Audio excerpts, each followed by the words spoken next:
Hi hello నమస్తే, welcome to వెరిడియన్ studios.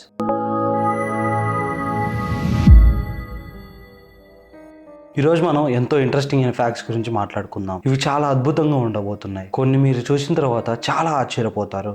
Don't miss this video. మనం నార్మల్గా మనుషుల్లో ఏ కలర్ చూస్తాం? నలుపు, తెలుపు, గోధుమ రంగు కలర్ ఇలాగే చూస్తూ ఉంటాం కదా. కానీ ఎవరైనా నీలం రంగులో ఉండే మనిషిని చూసారా? నీలం రంగు మనుషులు అనగానే cartoon network and Avatar movie గుర్తొస్తూ ఉంటుంది కదా. కానీ కెంటాకీలోని ఒక మారుమూల గ్రామంలో ఒక ఫ్యామిలీ మొత్తం నిజంగానే బ్లూ కలర్ లో ఉండేది. దీన్ని ద ఫుగెట్ ఫ్యామిలీ స్టోరీ అంటారు. 1990లో మార్టిన్ ఫుగెట్ అనే ఒక వ్యక్తి, అతను చూడటానికి కొంచెం నీలం రంగులో ఉండేవాడు. వాళ్ళ ఊర్లోనే ఉన్న ఎలిజబెత్ స్మిత్ అనే ఒక లేడీని అయితే పెళ్లి చేసుకున్నాడు. విచిత్రం ఏంటంటే ఆవిడ చూడటానికి కొంచెం వైట్ గా ఉన్నా కూడా ఆమె జీన్స్ లో కూడా ఇలాంటి లోపం అయితే ఒకటి ఉంది. వాళ్ళకి 7 పిల్లలు పుడితే అందులో 4 వరకు డీప్ బ్లూ కలర్ లో అయితే పుట్టారు. వాళ్ళు ఊరి బయట ఎక్కడో కొండల్లో ఉండటం వల్ల వాళ్ళ ఫ్యామిలీ మెంబర్స్ వాళ్ళ బంధువుల్లోనే పెళ్లి చేసుకోవాల్సి వచ్చింది. దీనివల్ల ఆ నీల రంగు జీన్స్ వాళ్ళ పిల్లలకి అలా స్ప్రెడ్ అవుతూ వచ్చింది. మీరు నిజంగా నమ్మరు, దాదాపు 100 సంవత్సరాల నుంచి వాళ్ళ కొండ ప్రాంతాల్లోనే నివసిస్తూ ఉన్నారు. వాళ్ళని చూసి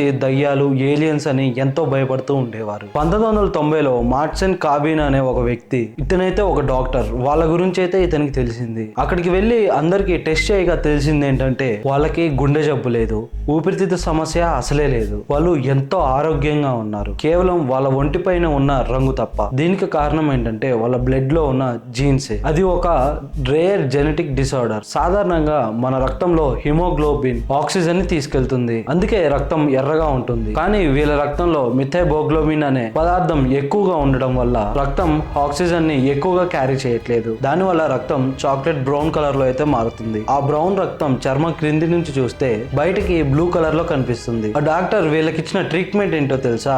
ఇంకొక బ్లూ కెమికల్, మిథైన్ బ్లూ అనే ఒక బ్లూ కెమికల్ అయితే ఇచ్చారు. అదేంటి బ్లూగా ఉన్న వాళ్ళకి బ్లూ మెడిసిన్ ఇస్తున్నారని వాళ్ళైతే డౌట్ పడ్డారు. వాళ్ళు అది తాగిన కొన్ని క్షణాల్లోనే నీలం రంగు నుంచి వాళ్ళ స్కిన్ అయితే పింక్ కలర్ లోకి మారిపోయింది. అది వాళ్ళకి ఒక మ్యాజిక్ లాగా అనిపించింది. ఇప్పుడు అందరూ వాళ్ళ ఫ్యామిలీలో నార్మల్ గానే ఉన్నారు. కానీ వాళ్ళకి ఎప్పుడైనా కోపం వచ్చినా కానీ, చలి వేసినా కానీ వాళ్ళు కొంచెం బ్లూ కలర్ లోకి మారిపోతారు. మనం కోర్టులో మనుషులకి శిక్షలు వేయడం అయితే చూసాం, కానీ చనిపోయిన శవాన్ని బయటికి తీసి వాటికి కూడా శిక్షణ అయితే వేశారు. మీరు ఎప్పుడైనా ఇది విన్నారా? దీని గురించే మాట్లాడుకుందాం. ఇది వినడానికి ఏదో హర్రర్ సినిమా స్టోరీలా ఉన్నా 897లో వాటికన్ సిటీలో ఇది నిజంగానే జరిగింది. దీన్ని ది కార్డ్వేర్ సైనియో అని అంటారు. అప్పట్లో రోమ్ లో రాజకీయాలు చాలా కఠినంగా ఉండేవి. పోప్ ఫార్మోసెస్ అనే ఒక వ్యక్తి చనిపోయి దాదాపు 7 నెలలు అయితే అవుతుంది. ఆయన్ని సమాధిలో కూడా పాతి పెట్టారు. ఆయన తర్వాత వచ్చిన పోపెన్ 16 VI అనే ఒక వ్యక్తి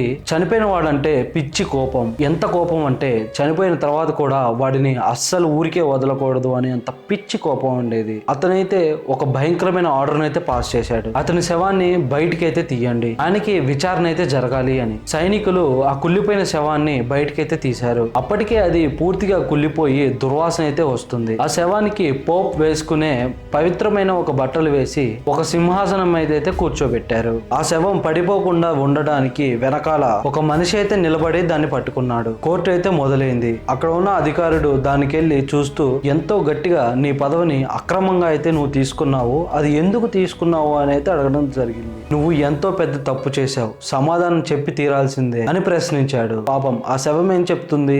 సైలెంట్ గా ఉంది. ఇంకొక ఫన్నీ విషయం ఏంటంటే ఆ శవం తరపున ఇంకొక వ్యక్తి వచ్చి అయితే మాట్లాడుతూ ఉన్నాడు. ఫైనల్ గా అతనికి ఒక శిక్ష అయితే వేశారు. శిక్ష ఏంటో తెలుసా? అతను వేసుకున్న బట్టలను అయితే లాగేశారు. పోప్ గా ఉన్నప్పుడు అతను అందరికి బ్లెస్సింగ్స్ ఇచ్చే 3 వేలనైతే నరికేశారు. ఆ శవాన్ని రూమ్ వీధుల్లో ఈడ్చుకుంటూ వెళ్లి ఒక సామాన్య సమాధిలో పడేశారు. తరువాత మళ్ళీ బయటికి తీసి టైబర్ నదిలో అయితే విసిరేశారు. ఇది చూసిన రోమ్ ప్రజలు చాలా భయపడిపోయారు. ఇది దేవుడికి కోపం తెప్పించే పని అని చాలా గొడవ చేశారు. కొన్నాళ్ళకే ఆ అధికారిని జైల్లో వేసి గొంతు నిమిలి చంపేశారు. తర్వాత అతని శవం నదిలో అయితే దొరికింది. దాన్ని మళ్ళీ మర్యాదగా పాతిపెట్టారు. పగ, ప్రతీకారం, అహంకారం ఎంత గుడ్డిగా ఉంటుందో ప్రపంచంలో దీనికన్నా ది బెస్ట్ ఎగ్జాంపుల్ ఏదీ లేదు. ఇంతవరకు చూసారంటే మీకు ఈ వీడియో నచ్చిందనే అనుకుంటున్నాను. Please subscribe.